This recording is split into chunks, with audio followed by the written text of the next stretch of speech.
Vamos lá para Juízes 17, então. Como que começa essa história? Aqui é importante, ó.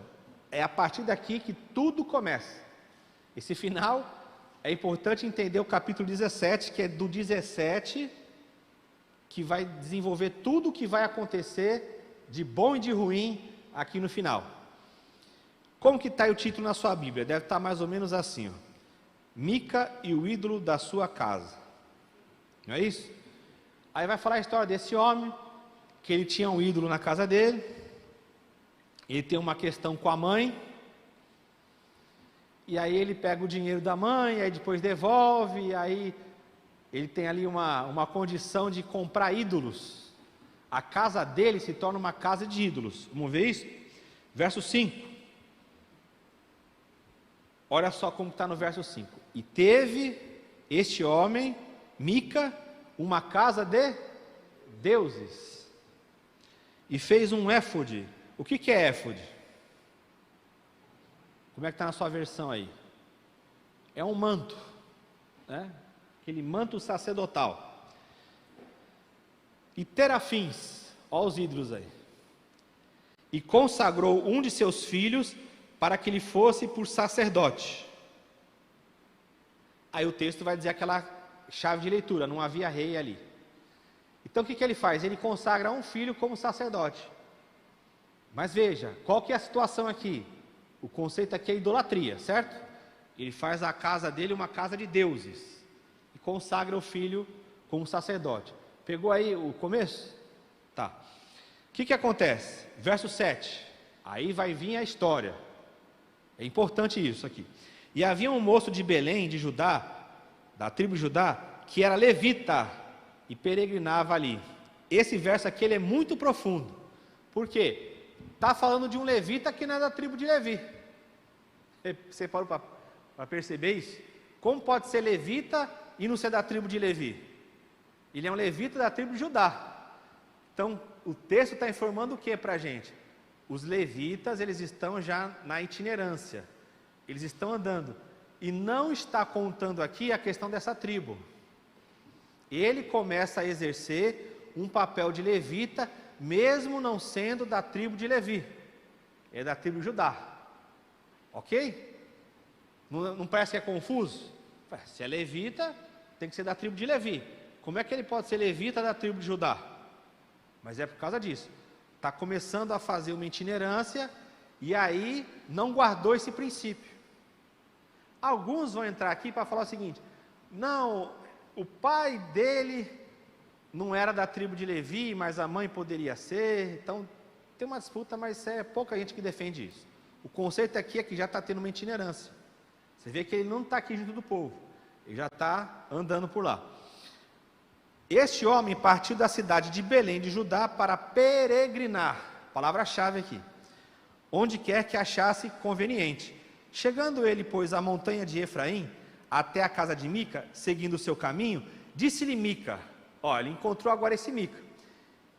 É importante eu tirar isso aqui com calma, porque é disso aqui tudo que vai desenrolar, que vocês vão ver para frente. Vocês vão ficar assim, escandalizados para quem não conheceu essa passagem, para quem ainda não leu essa passagem. O que vai acontecer aqui é coisa muito séria. O que acontece aí? De onde vens? E ele disse, sou levita de Belém de Judá, e vou peregrinar onde quer que ache conveniente. Então lhe disse Mica, fica comigo, e sê-me por pai e sacerdote, e cada ano te darei 10 moedas de prata, e vestuário e o sustento. E o levita entrou. Ele gostou da proposta. Era o que ele estava buscando. Aí a proposta chegou para ele e ficou lá. E consentiu o levita em ficar com aquele homem, e o moço lhe foi como um de seus filhos.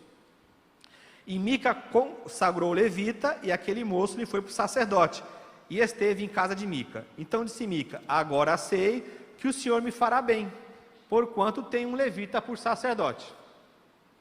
Está uma mistura aqui, concorda? É uma casa de deuses, mas como tem um levita ali, o que ele imaginou? Agora eu estou bem. Por quê? Tenho aqui os deuses e tem um sacerdote de Deus. Então, se tem um levita aqui que é sacerdote de Deus, a bênção de Deus está comigo, estou tranquilo. Ou seja, Deus mais os ídolos. E na visão dele estava tudo certo. Ok? Leu aqui. Está simples ou não está? Está tranquilo, né?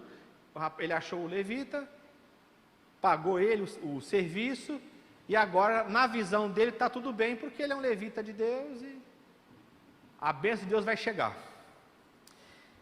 Olha agora, capítulo 18. Aí vem a história. Aí vocês vão entender por que o 17 foi importante. Naqueles dias não havia rei em Israel. De novo, mesmo conceito, não tinha liderança. Então o que está acontecendo? O povo está fazendo o que é bom, o que é certo aos seus olhos. O que o povo quer aqui? Ó? E nos mesmos dias, a tribo dos Danitas. Quem são esse pessoal? Quem é esse pessoal? Da tribo de Dan. O que eles querem? Buscava para si herança para habitar. O que é herança aqui nesse contexto? O que eles querem aqui? Lembra, o que é esse contexto aqui? O que eles estão buscando?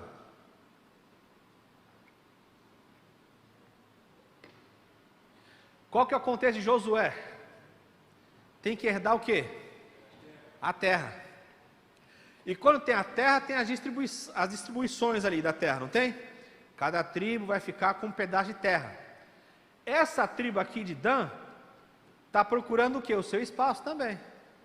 Eles querem uma herança para habitar. Se habita onde? Na terra. Então eles querem um pedaço de terra. Esse é o conceito. Porquanto até aquele dia entre as tribos de Israel não lhes havia caído por sorte a sua herança. Então, ou seja, não dividiram ainda a terra direito. Está naquele processo de formação. A gente vai ficar com qual parte? Não foi estabelecido. Então ele sai para buscar. Tudo isso por quê? Não tem liderança para definir. Aí cada um que se vire. É isso? Cada um que busque a sua parte. E enviaram os filhos de Dan, da sua tribo, 5 homens, dentre eles, homens valorosos, de Zorá e de Estaol, a espiar e reconhecer a terra. E lhe disseram: ide, reconhecer a terra. E chegaram à montanha de Efraim, até a casa de Mica. Olha ele aí. E passaram ali a noite. Você vê que essa casa, ela é uma estrutura grande. Porque a história fala assim: bateu na casa de Mica, e caiu na casa de Mica, e foi na casa de Mica. A casa dele chamava atenção, né? Era uma casa imponente. Olha o que eles fazem aqui, ó. Isso aqui a gente vai ter que ler verso a verso para entender direitinho. E quando eles estavam junto da casa de Mica, reconheceram a voz do moço, do levita. O que está falando aqui o texto? O levita, ele tinha uma forma característica de falar. É igual Pedro, lembra de Pedro? Ah, você era um deles, hein? Você fala igual a eles? Então não tinha como esconder. Eles já estão ligados, falam assim, ó, esse moço aí está no lugar errado. E dirigindo-se para lá, disseram: quem te trouxe aqui? Que fazes aqui? E que é que tens aqui? 3 perguntas chaves para uma pessoa que está no lugar. Quem trouxe, o que você faz e o que você tem. Essa é uma pergunta que a gente pode aplicar na nossa vida, nos locais que a gente vai, nos locais que a gente para. Quem te levou até lá? O que você está fazendo? E o que você tem aí? Então, 3 perguntas para tirar do levita a informação. Olha o que ele fala. E ele lhes disse: assim e assim me tem feito Mica, pois me tem contratado, e eu lhe sirvo de sacerdote. Então lhe disseram: consulta a Deus, para que possamos saber se prosperará o caminho que seguirmos. Eles viram no levita a autoridade. Sabia que ele era levita, falou: opa, então faz o seguinte, consulta a Deus. Qual que é o erro desse texto aqui?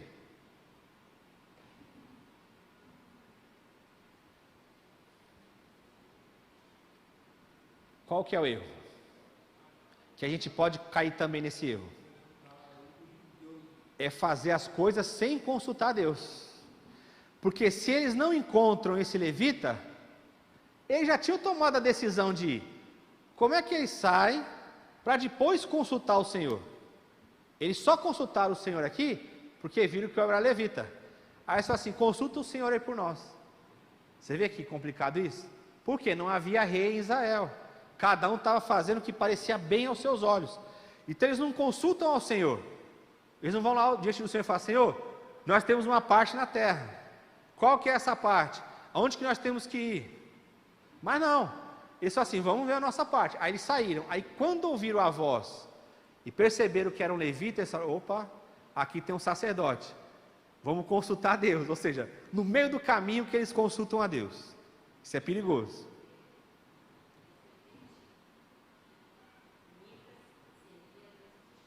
Isso, porque tem agora na casa de Mica um levita, que ele contratou. Aí eles vão lá falar com Mica, e aí você imagina a confusão. Opa, tem um levita aqui. Aí eles perguntam assim: ué, mas quem te trouxe aqui? O que você está fazendo? Aí o rapaz vai lá e explica, aí eles se convencem, aí falou: opa, esse é sacerdote mesmo, vamos consultar o Senhor. Porque não era para ter esse sacerdote lá, mas estava. O Mica foi lá e contratou, e ele ficou.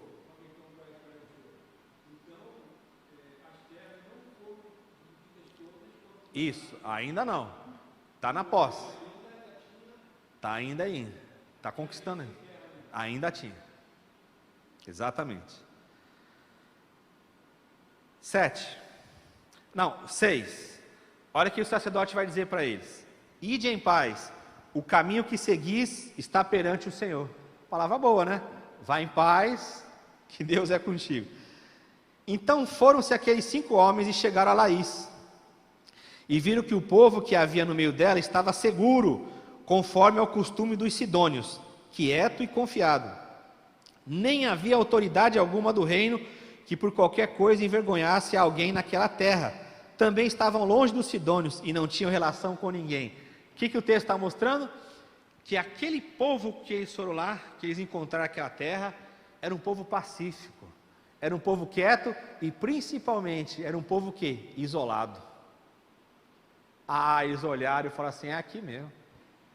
Se a gente atacar isso aqui, a gente conquista. Por quê? Não é um povo destro em guerra. É um povo quieto, acomodado. E não tem gente perto, eles estão isolados. Melhor coisa para guerrear. Já viu quando está com um país isolado? É a melhor coisa para guerrear. Então eles observaram isso. 8. Então voltaram a seus irmãos, a Zorá e a Estaol, e seus irmãos lhe disseram: que dizeis vós?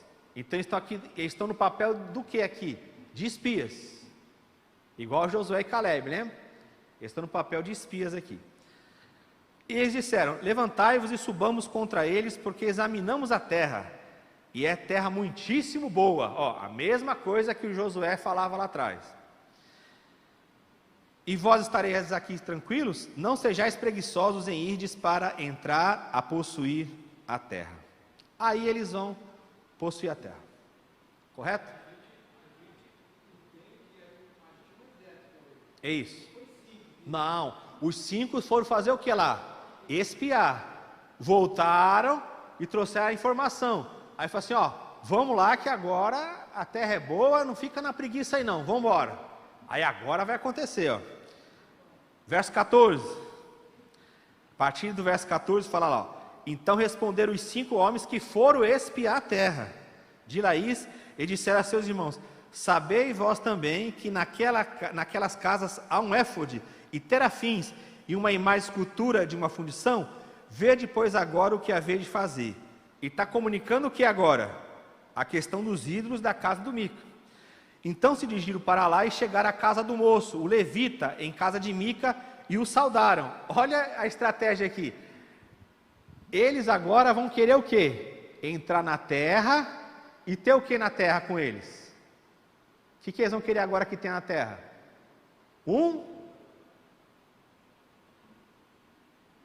Eles vão para a casa de Mica. Qual que é o intento deles agora? O que eles querem da casa do Mica? Oi? O que eles querem levar com eles? Principalmente o sacerdote.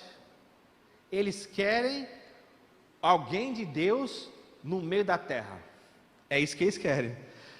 16. E os 600 homens que eram filhos de Dan munidos com suas armas de guerra, ficaram à entrada da porta. Quantos homens tem aqui? 600. Porém, subindo os 5 homens que foram esperar a terra, entraram ali, e tomaram a imagem de escultura, o éfode e os terafins, e a imagem de fundição, ficando o sacerdote em pé à entrada da porta, com os 600 homens que estavam unidos com armas de guerra. Olha o cenário. Eles entraram agora na casa do Mica lá e foram pegando as coisas. E entrando eles, pois, em casa de Mica, e tomando a imagem de escultura e o éfode, e os terafins, e a imagem de fundição, disse-lhes os sacerdotes: que estáis fazendo? Olha lá, o rapaz ficou confuso. E eles disseram-te: cala-te, põe a mão na boca, e vem conosco, e sê-nos por pai e sacerdote. Olha a pergunta que eles fazem agora: é melhor ser sacerdote da casa de um só homem, do que ser sacerdote de uma tribo e de uma família em Israel? Você prefere ser sacerdote aí de uma casa, ou de uma tribo? Esse moço aqui, o que ele é, que a gente está vendo aqui pelo texto? O que ele tem no coração dele? Ganância. Lembra que quando ofereceram o dinheiro para ele, o Mica ofereceu o dinheiro, ele ficou? Agora estão oferecendo um preço maior. O que você acha que ele vai fazer? Vai com eles ou vai ficar? Verso 20: então alegrou-se o coração do sacerdote. É lógico que ele se alegrou. O negócio dele é ter fama, ter poder, ter dinheiro. E tomou o éfode, que é o manto, e os terafins, os deuses, e a imagem de escultura, e entrou no meio do povo. Assim viraram e partiram, e os meninos e o gado e a bagagem puseram diante de si. Aí eles estão indo. Só que a história não vai parando aí. Você está vendo que tem uma lógica essa história. Tudo isso sem buscar a orientação do Senhor. Agora para eles o que é? Tá legal, eles têm um sacerdote aqui no nosso meio, mesmo sendo ganancioso. Mas qual que é outro problema? O que eles carregaram junto? Os ídolos todos. Então é pacote completo. Sacerdote com os ídolos. Olha o cenário deles. E eles estão achando que está tudo bem. Aí você pergunta assim: e Deus? O que Deus está fazendo? Deus está só acompanhando. Não tem jeito. Isso aqui, para vocês entenderem, a gente vai ter que ver a pregação expositiva hoje, verso a verso. 21. Eles levaram a bagagem. 22. Estando já longe da casa de Mica, os homens que estavam nas casas junto à casa de Mica reuniram-se e alcançaram os filhos de Dan. E clamaram após os filhos de Dan, os quais viraram seus rostos e disseram a Mica: que tens? Que tanta gente convocaste? Olha que interessante. Agora o Mica lá conseguiu que uma galera forte fosse lá. Alcançou esse povo. Então ele disse: os meus deuses que eu fiz, me tomastes, juntamente com o sacerdote, e partiste. Que mais me resta agora? Como, pois, me dizeis que é que tens? Ou seja, vocês levaram os meus deuses e o sacerdote. E ainda vocês estão perguntando por que eu estou aqui? É lógico que eu tinha que estar aqui, né? Porém os filhos de Dan lhe disseram: não nos faça ouvir a tua voz, para que porventura homens de ânimo mau não se lancem sobre vós, e tu percas a tua vida e a vida dos da tua casa. Assim seguiram o seu caminho os filhos de Dan. E Mica, vendo que eram mais fortes do que ele, virou-se e voltou para sua casa. Não aguentou. Jogaram essa estratégia do silêncio. Aí o Mica deu uma olhada e falou assim: vou voltar. Está claro até aqui ou não? Eles, pois, tomaram o que Mica tinha feito e o sacerdote que tivera e chegaram a Laís, a um povo quieto e confiado, e os feriram ao fio da espada e queimaram a cidade a fogo. Entraram e arrebentaram com tudo. E ninguém houve que os livrasse, porquanto eram longe de Sidom, e não tinham relações com ninguém, e a cidade estava no vale que está junto de Bet-Reob. Depois reedificaram a cidade e habitaram nela. Entendeu o que aconteceu? Eles chegaram na cidade, destruíram tudo, porque a cidade estava incomunicável, não tinha ali amizade entre outras cidades. Aí eles chegaram, tomaram a cidade, destruíram tudo e começaram a reedificar.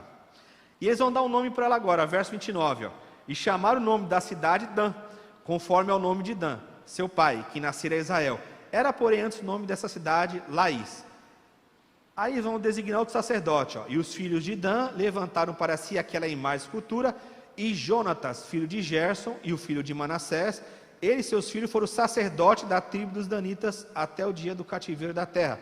Assim, pois, estabeleceram para si imagem de escultura que fizera Mica, por todos os dias em que a casa de Deus esteve em Siló. Entendeu o contexto aí?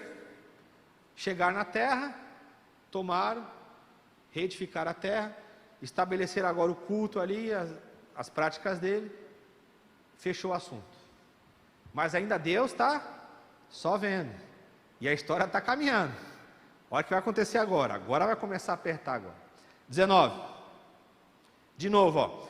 E aconteceu também naqueles dias, em que não havia rei em Israel, que um homem levita, que, peregrinando aos lados da montanha de Efraim, tomou para si uma concubina de Belém de Judá. Então veja, a situação religiosa que a gente viu até aqui estava ruim. Ídolos, sem consultar Deus, não tinha rei, ruim. Agora vem a parte moral que tem ligação com isso. Esse homem toma uma concubina, olha o que ele faz.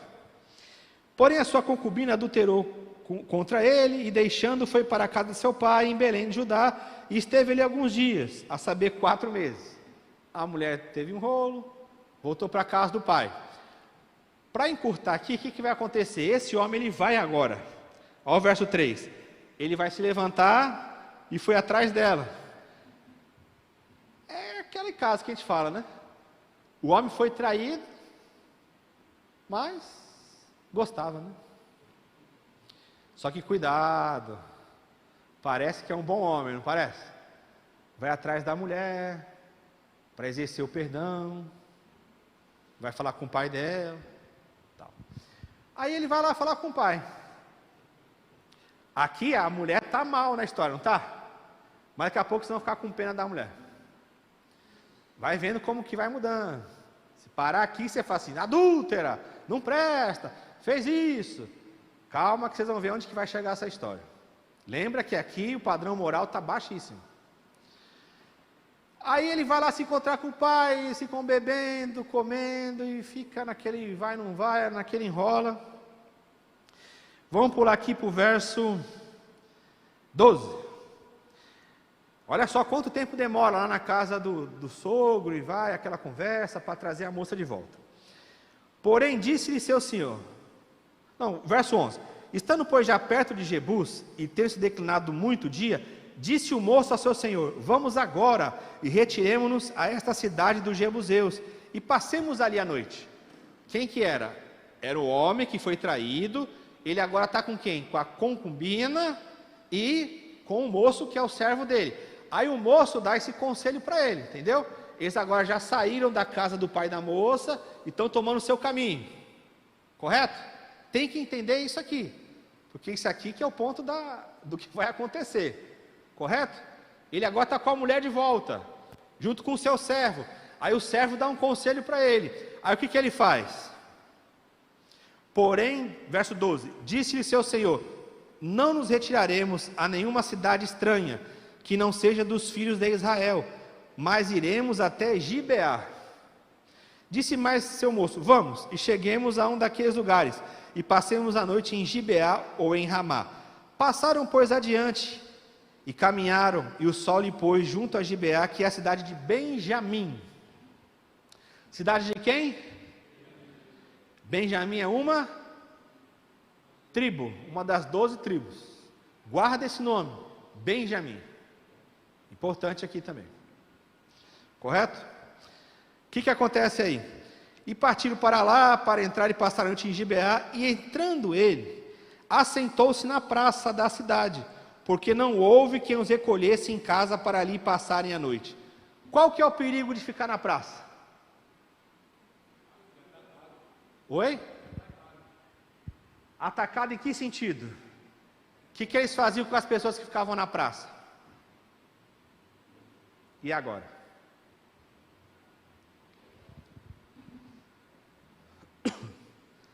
Vamos lá. O que eles faziam com quem ficava na praça? Que era estrangeiro. Oi? Isso. Que violência?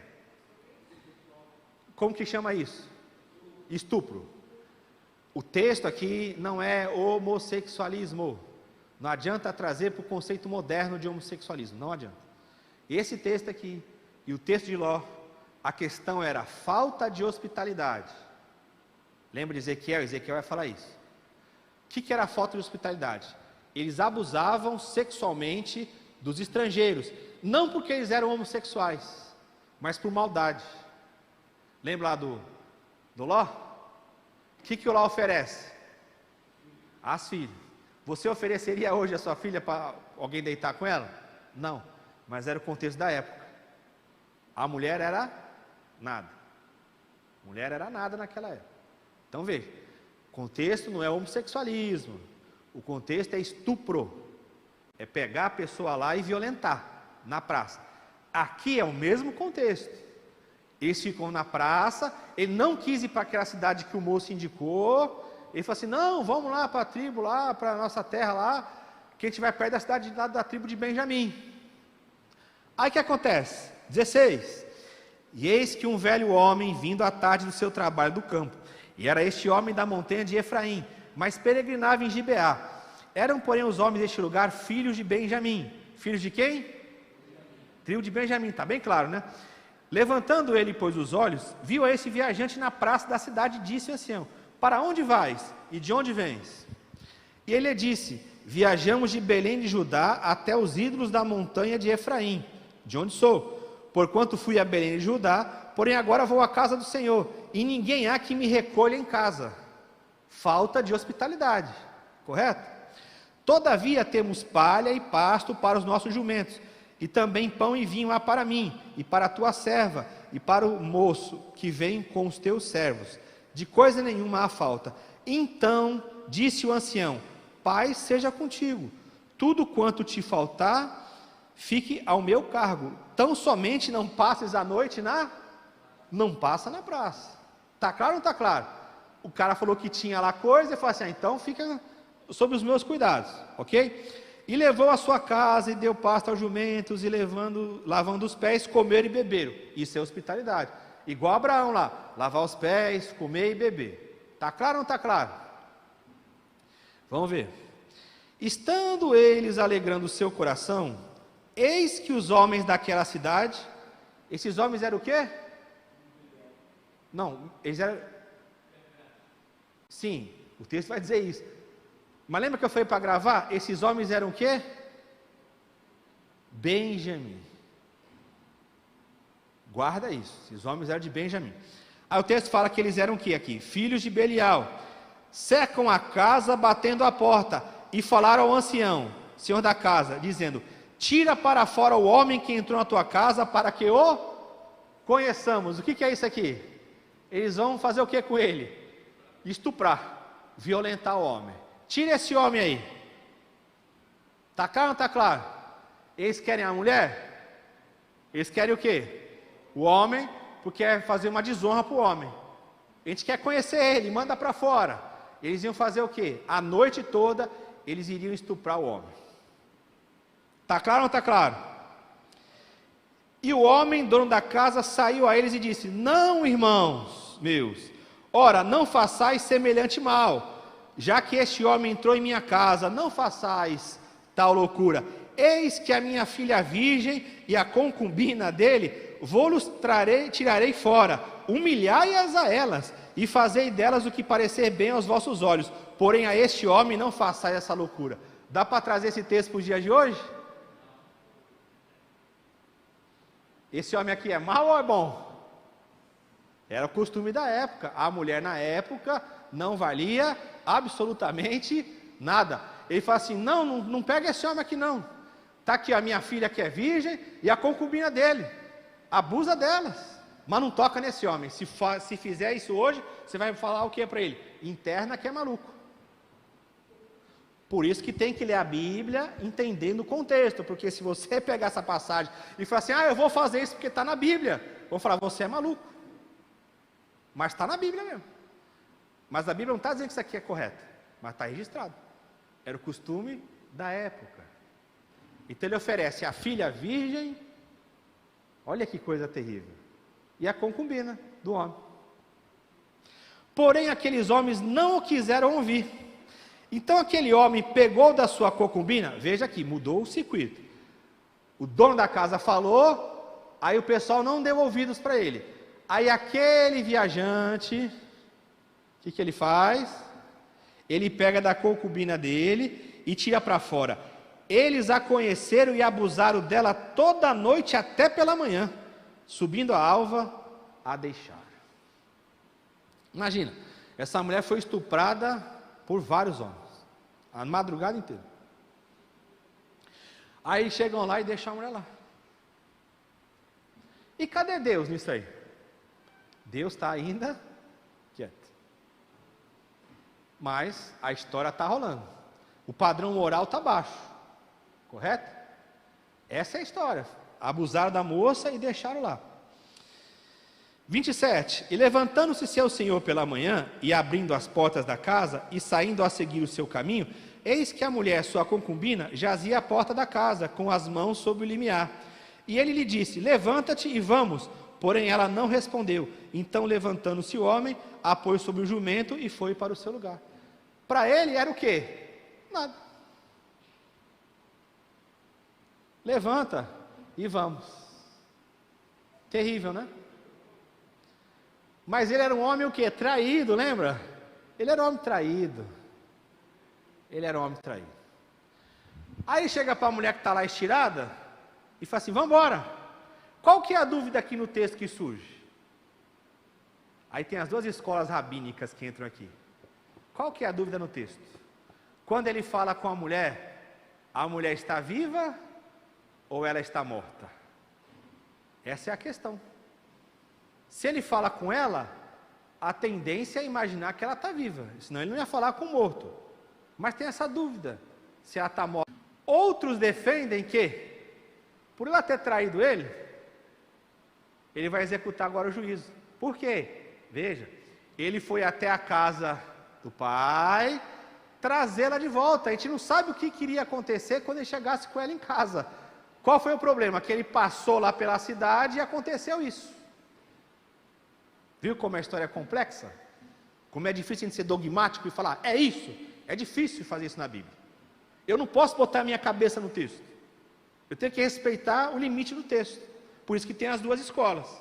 Lá da tradição de Israel. Uma defende, a mulher já estava morta, ele botou, aí o cara vai questionar, mas por que como é que ela estava morta, se ele fala para ela, vamos, será que ela morreu no caminho? Mas tem gente que defende, ela estava morta, ele falou, levanta-te, achando, especulação, que ela estivesse viva, colocou, quando chegou em casa, estava morta, foi lá e cortou. Outros vão falar que ela estava viva.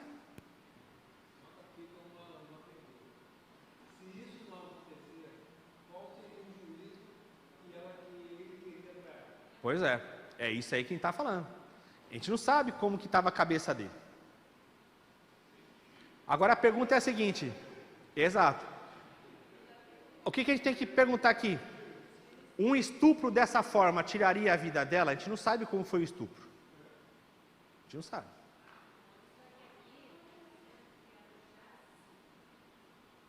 Em qual verso?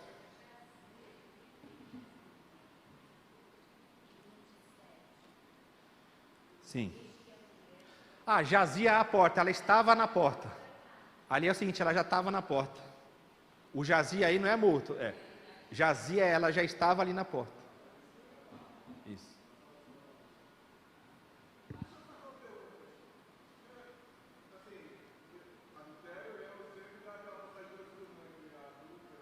Isso.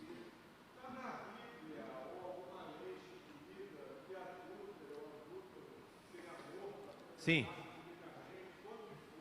Levítico. As leis. Isso. Isso aí.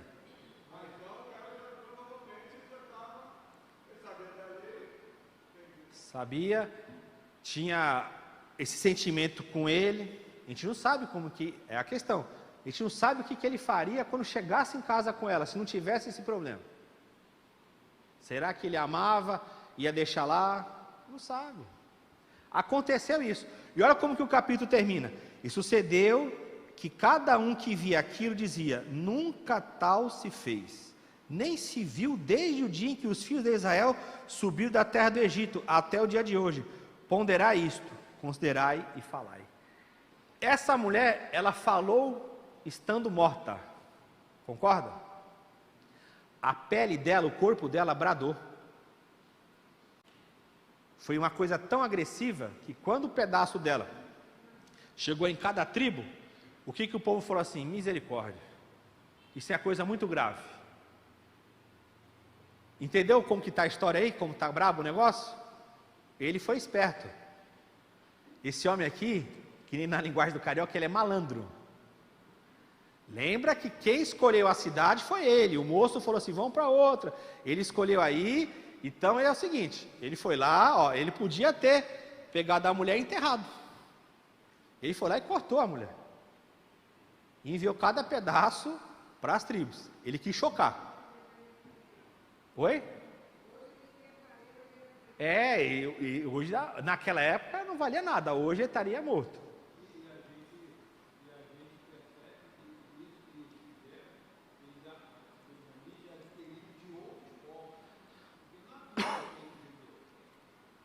Isso aqui era comum entre eles. Eles não tinham fraternidade, Nações Unidas, não tinha nada disso. Entenderam como é que está aqui a situação nesse momento? O que vai acontecer agora? Agora vem o juízo. Capítulo 20. Agora vem o juízo quente. Olha que passagem interessante aqui, ó. Eu até anotei aqui as vezes que vai aparecer essa expressão, ó. Verso 1 do capítulo 20. Então todos os filhos de Israel saíram e a congregação se ajuntou perante o Senhor em Mispá, como se fora um só homem. Guarda essa expressão. Eles se ajuntaram como se fora um só homem. Desde Dan até Berseba, como também até a de Gileade. O quê? Todo aquele campo lá. Se ajuntaram como um só homem. Versículo 8. Então todo o povo se levantou como um só homem. Verso 11. Assim se ajuntaram contra esta cidade todos os homens de Israel, unidos como um. O que eles vão fazer aqui então? O que vocês acham que eles vão fazer? Eles vão se ajuntar contra quem?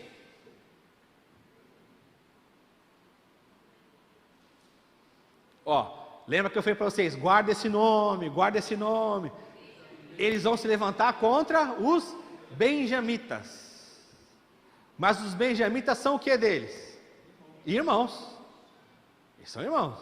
Ó o juiz de Deus já vindo aqui sobre o povo. São irmãos. Mas eles ficam tão assombrados que eles se ajuntam e vão bater lá em Gibeá. Olha o verso 12. E as tribos de Israel enviaram homens por toda a tribo de Benjamim, dizendo, que maldade é esta que se fez entre vós? Aí o que eles queriam então? Achar quem? Os que fizeram. Foi toda a tribo que fez? Não. Só que quando eles quiseram os homens, o que aconteceu? Eles não deram. Aí, meu irmão, eles foram para dentro. Aí o contexto aqui é a peleja. 21. Então os filhos de Benjamim saíram de Gibeá, derrubaram por terra naquele dia 22.000 homens de Israel. Porém esforçou-se o povo, isto é, os homens de Israel, e tornaram a ordenar a peleja no lugar onde no primeiro dia tinham ordenado. E subiram os filhos de Israel e foram. Ó. Aí é morte em cima de morte. Só que lembra, eram irmãos, mas aí como não quiseram entregar os que fizeram essa maldade, tudo isso, quem está por trás dessa... Quem que está manipulando esse povo todo? O levita. O levita, ele conseguiu mobilizar toda a nação. Não foi? Ele que mandou os pedaços da mulher. Parece os filmes de hoje de assassino em série, né? Já tinha isso naquela época. Oi? Então, mas ele é muito bem estrategista. Esse homem é terrível. Aí o que vai acontecer? Depois vocês lêem em casa, porque não vai dar tempo, a gente lê todo o capítulo. Mas é importante vocês lerem toda a história para você ver como que a batalha foi. Vai e volta, e bate aqui, e o povo dá de costas, eles vão, aí vocês vão ver que a batalha é grande. Vamos pegar aqui, ó, verso 44, e caíram de Benjamim 18.000 homens, todos estes sendo homens valentes. Tinha uns homens destros aí na batalha, tinha um pessoal aí que era fera. Vê o verso 16 aí, é que não dá para ler tudo, mas essa passagem é muito interessante. Olha o verso 16, 20 e 16, entre todo o povo, havia 700 homens escolhidos, canhotos, olha como a Bíblia fala, eles eram canhotos, os quais atiravam com a funda uma pedra em um cabelo e não erravam. Olha a mira que esses homens tinham. Cabelinho ali, pegava a funda e acertava. Canhoto, fala que era canhoto, tem mais habilidade, né? Essa história do canhoto é interessante também, porque no passado as pessoas diziam que quem era canhoto era amaldiçoado, né? Era discriminado. Aí depois virou sinônimo de ser inteligente e tal.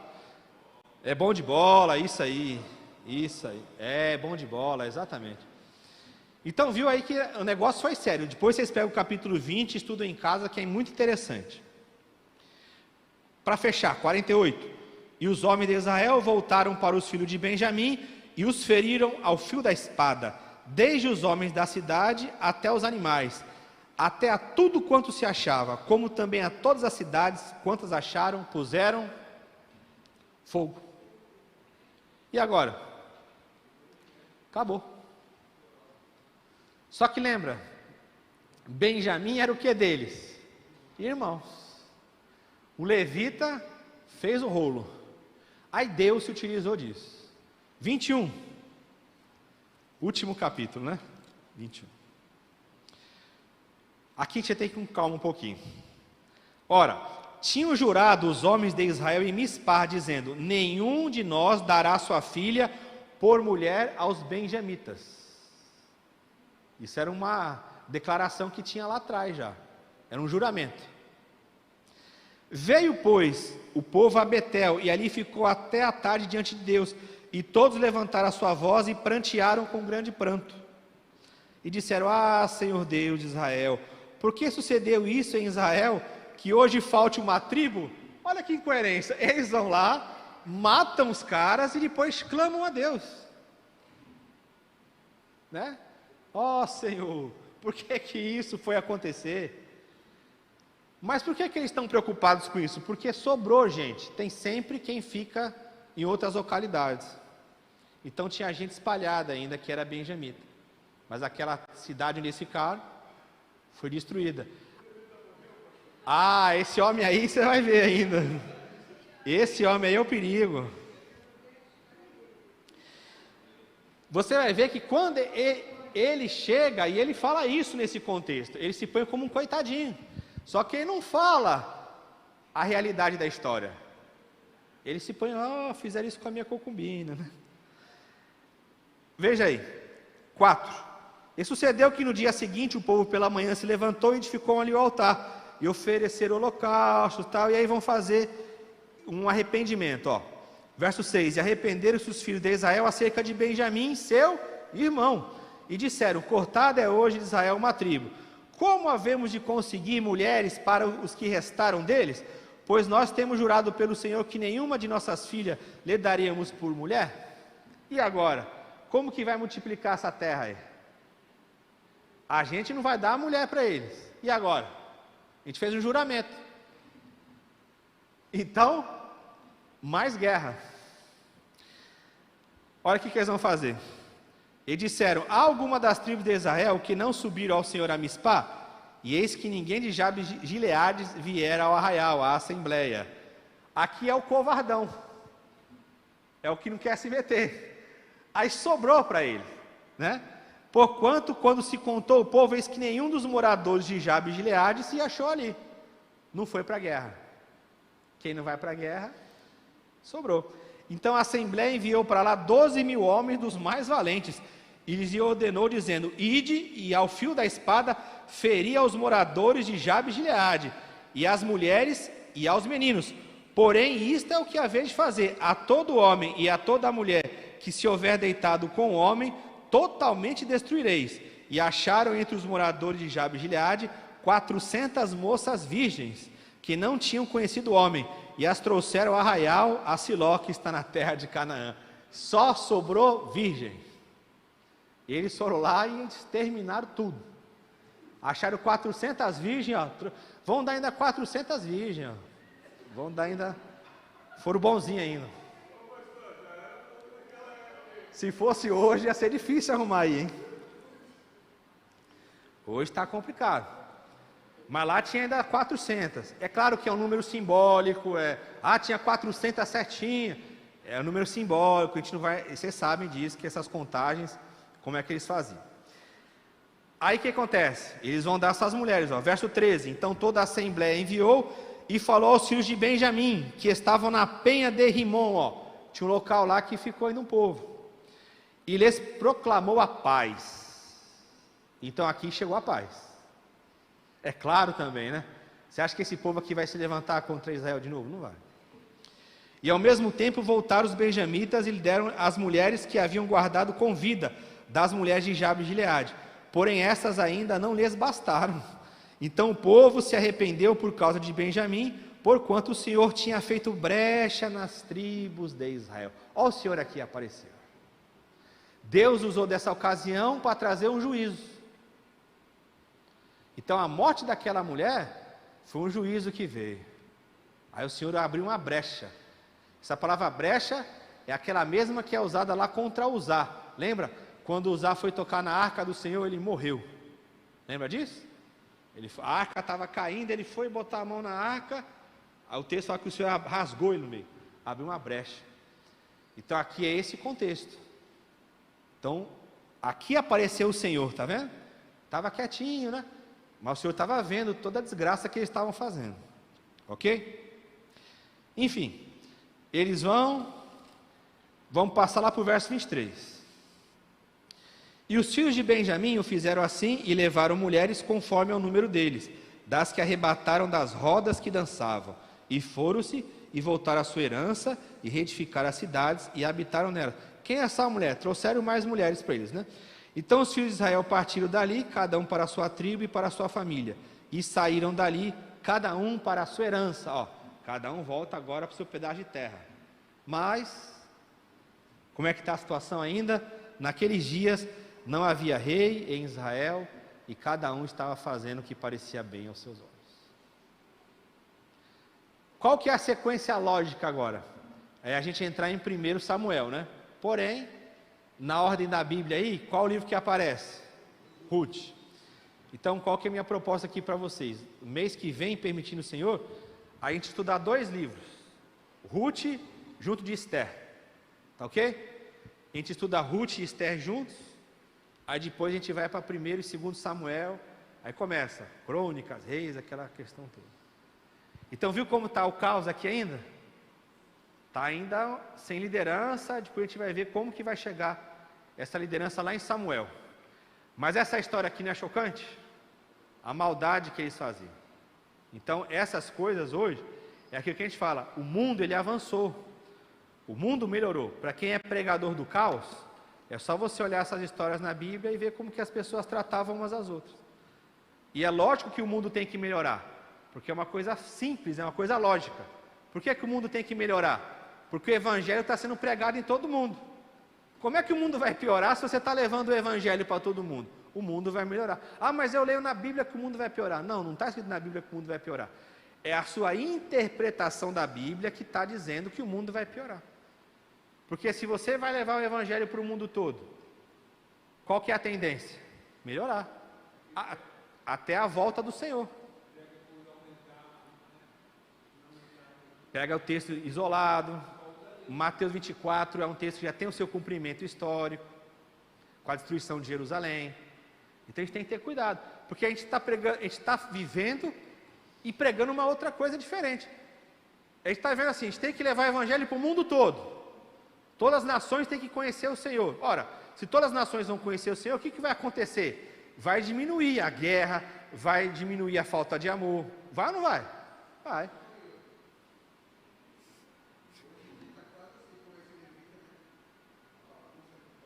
Exato. Tá isso?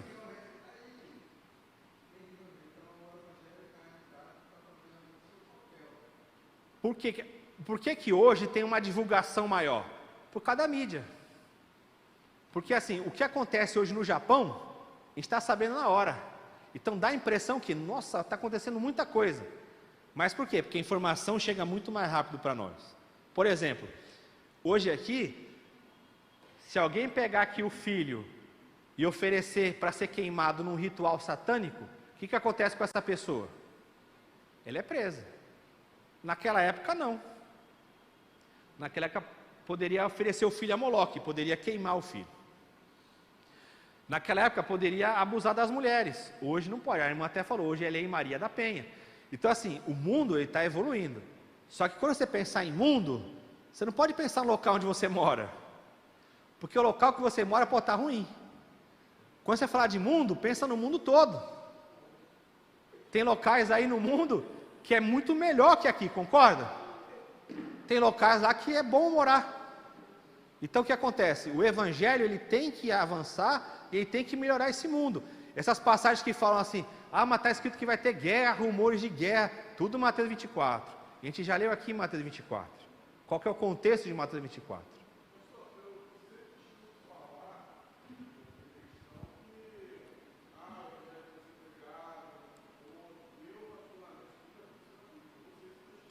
Sim. Isso. Vamos lá, Marcos, abre na sua Bíblia. Todos. Não, e detalhe, Não, isso pode acontecer. Sim, isso aí pode. Isso aí não... Sim. Pode. Isso, sim. Só que aí é uma questão teológica que a gente ficaria aqui uma aula toda, e é legal isso. O que acontece com as pessoas que nunca ouviram o Evangelho? Aí fala que Paulo vai dizer em Romanos 1 que a própria criação dá testemunho de Deus. Deus pode se revelar para aquela pessoa de maneira individual, não precisa necessariamente de um missionário chegar lá. Pode acontecer também da pessoa morrer e nunca ter ouvido o Evangelho. O que vai acontecer com ela? Vai ser condenada ou vai ter um juízo para ela? São coisas que a Bíblia não define claramente. Aí você vai pegar aqueles crentes malucos que é dogmático e vai falar, é isso! Aí é perigoso, porque ele vai aonde a Bíblia não vai. Então a gente vai com o pé bem devagar, que é solo santo. Eu posso acreditar numa coisa, mas ser dogmático e falar assim, vai acontecer isso, é perigoso. Porque se a Bíblia não fala, eu não posso chegar lá e botar meu dedo, né?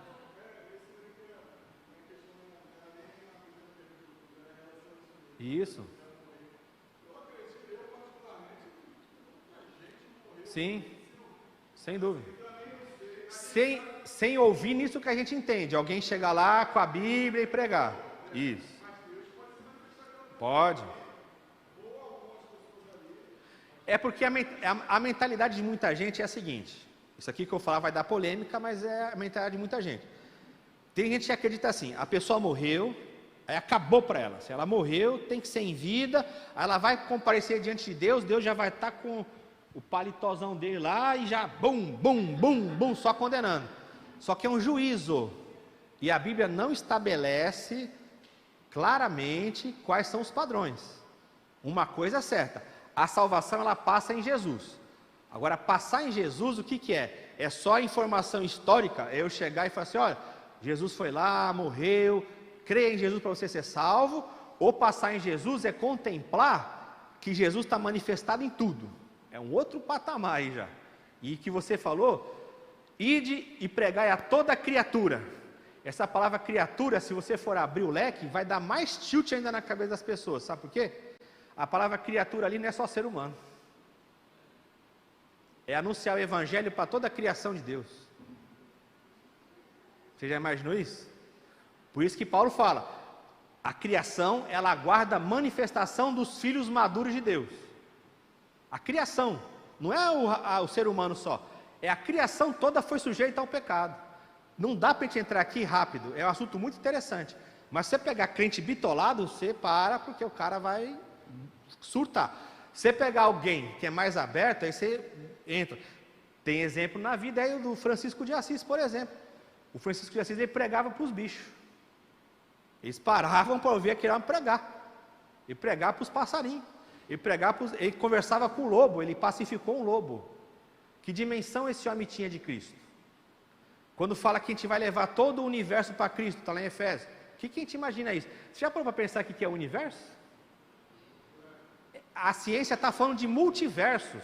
Como que a gente vai levar, eu e você, com a nossa fraqueza, vai chegar um dia que a gente vai levar todo esse universo para o domínio de Cristo. Você vê como que o Evangelho é uma coisa muito sublime, para a gente ficar pensando assim, será que ele ouviu a informação histórica? Tadinho, não ouviu, inferno. Não. É claro que a gente tem que ir para todo mundo, é um mandamento. Só que a gente não pode limitar a ação de Deus. Está ordenado ao homem morrer uma só vez, vindo depois do juízo. Como se dá esse juízo? A Bíblia não afirma. Ela mostra trono branco, ela mostra o tribunal de Cristo, mas ela não fala quais são os requisitos, quais são os padrões. Vai ter gente que vai ser surpresa. Em que sentido? Eu tive fome e você me deu de comer. Ali é um juízo final. Então, assim, como que a gente vai definir? O cara quer ser dogmático. Não, vai acontecer assim, assim. O cara não consegue dar informação nem da casa dele. Aí ele quer dizer como que vai ser a consumação do universo. É complicado.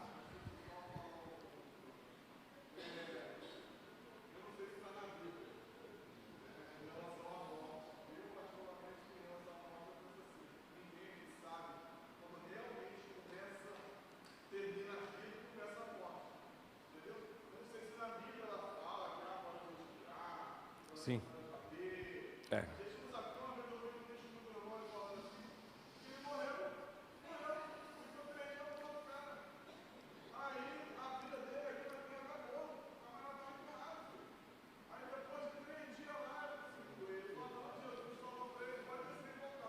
Isso.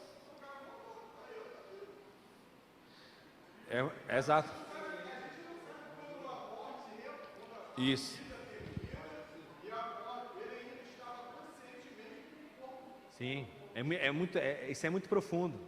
Tem as experiências de quase morte, que chama de EQM. Tem pessoas que vê um clarão, vê um local bonito, elas voltam e falam que viram um ser de luz. É muito complexo para a nossa mente abordar isso. A gente não consegue dar conta nem do dia a dia, né?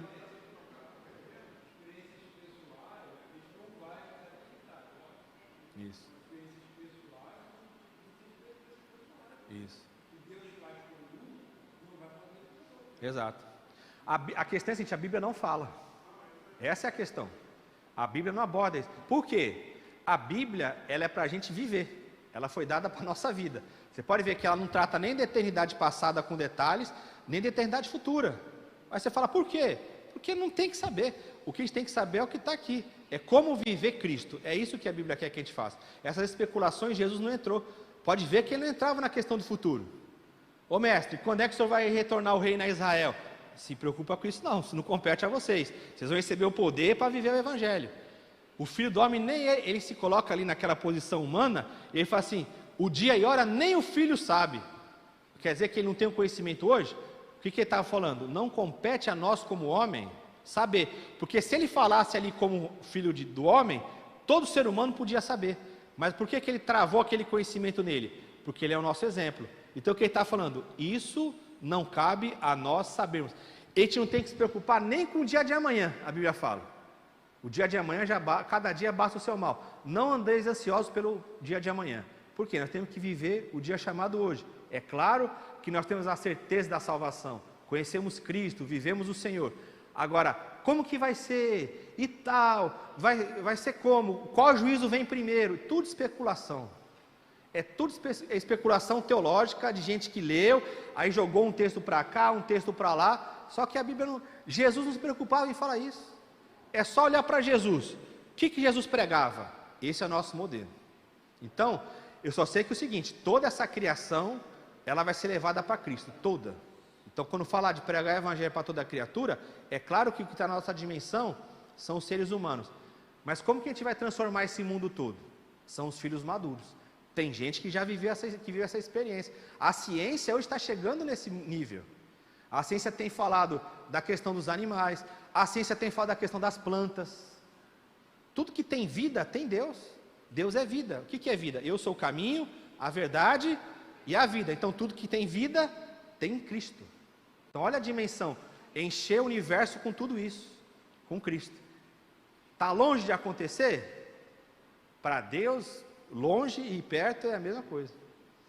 Então, quando você morre, quando a gente morre, a gente entra na dimensão de Deus, não tem tempo lá.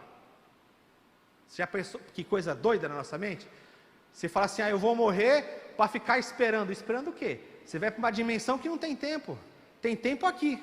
Agora, quando você vai para a dimensão de Deus, não tem tempo. Fala, como que não tem tempo? Só você ficar maluco. O texto lá fala assim, negociai aqui na terra com as riquezas da injustiça, que é o dinheiro. Granjeai amigos, para que estes recebam nos tabernáculos eternos. Aí você fala assim, como assim meus amigos vão me receber lá quando eu morrer? Porque para Deus não tem passado, presente e futuro. Para nós temos. Só que quando a gente sai daqui e vai para a dimensão de Deus, essa limitação acabou. Aí como é que desce nossa mente? A gente não sabe, a gente é muito limitado. Amém?